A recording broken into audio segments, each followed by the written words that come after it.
namanya sebuah organisasi itu layaknya seperti sebuah kendaraan, yang mana kita pakai kendaraan itu untuk menuju ke sebuah poin, dari poin A ke poin B. Ada suatu arahan yang dimana mau dicapai oleh kendaraan itu.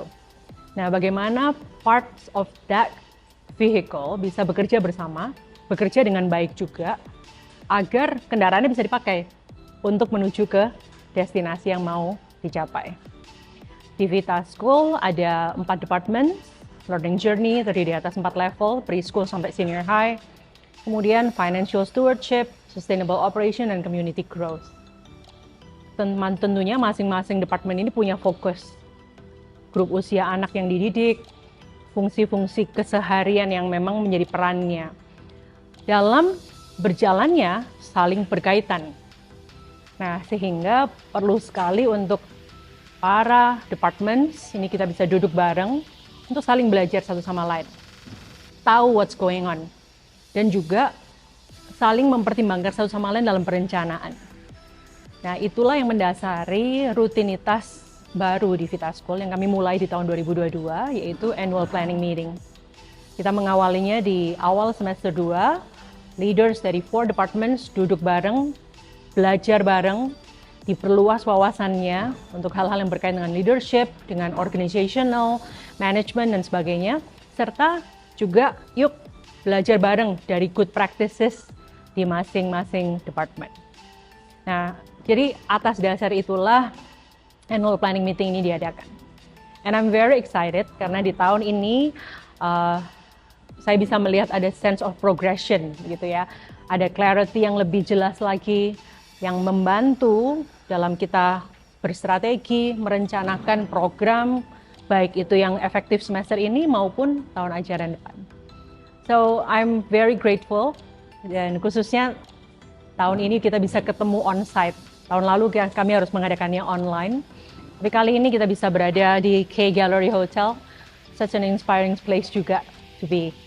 And more than that, ada keterlibatan Bu Ami Iwani yang memfasilitasi untuk para leaders belajar bersama.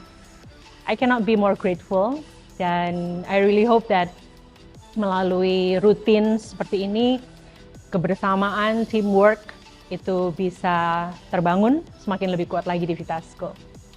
Dengan mengikuti APM kita di tahun 2023 ini, kita lebih disegarkan kembali dengan visi-visi yang diberikan Tuhan kepada kita di dalam melayani Sekolah Vita.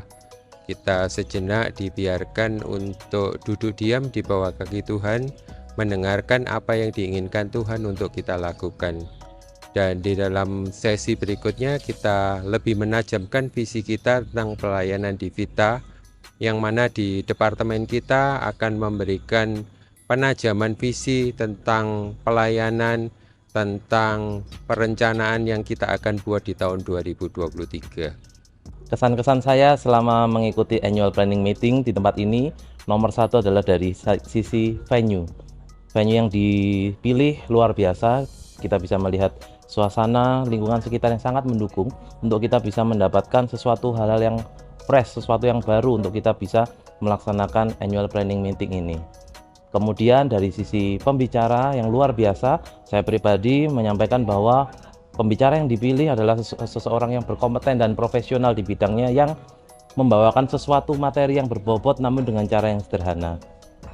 Hal menarik yang saya dapatkan pada annual planning meeting hari ini adalah saya bisa belajar bagaimana belief tree itu dilaksanakan. Suatu buah tidak bisa serta-merta kita menghasilkan buah itu, namun kita perlu tahu worldview apa yang mendasari, kemudian akarnya, batangnya, rantingnya, hingga sampai menghasilkan satu buah, yaitu target yang akan kita capai ataupun sesuatu yang kita ingin harapkan untuk bisa menghasilkan buah tersebut. Annual Meeting 2023 sangat berbeda di luar kota, di tempat ICC yang sangat luar biasa. Kami menyatu dengan alam, kami belajar sesuatu yang baru. Terima kasih untuk Ibu Ami, kami belajar dari sebuah pohon, melihat suatu masalah dari sudut pandang yang berbeda. Akar, batang, daun, buah, semuanya memberikan nilai yang berbeda. Terima kasih, semoga next annual meeting akan menjadi suatu yang luar biasa. Saya senang join di APM tahun ini karena acaranya berjalan lancar dan tidak terlalu berat, namun isinya dalam. Apa yang membuat saya merasa bahwa isinya itu tahun ini berbobot karena ketika saya mengikuti acara khususnya tentang refleksi di sana, Bu Emi membuat kita menyadari bahwa yang terpenting menjadi guru adalah ketika kita bisa membuat anak-anak kita tahu Christian worldview yang benar itu di dalam kehidupan mereka. Karena ini penting buat mereka, apalagi visi dari Sekolah Vita adalah membangun generasi yang bersinar. Bagaimana caranya anak-anak bisa menjadi generasi yang bersinar kalau mereka kehilangan Christian worldview mereka. Oleh karena itu di elementary khususnya tadi katakan bahwa kami akan bertekad untuk bisa menambahkan Christian worldview ke dalam kurikulum di Vita Elementary sehingga benar-benar nanti anak-anak menjadi anak-anak yang tahu kenapa mereka ada di dunia ini. Mereka bukan satu kebetulan, tapi mereka adalah ciptaan Tuhan yang berharga dan mereka punya tujuan, yaitu memberikan dampak, memberikan kontribusi yang positif di masyarakat sekitarnya. Dan saya rasa ini adalah satu pesan yang paling menyentuh hati saya dan merombak pemikiran kami khususnya di Vita Elementary Team ya, untuk benar-benar sadar apa yang menjadi dasar dari semua yang kita ajarkan.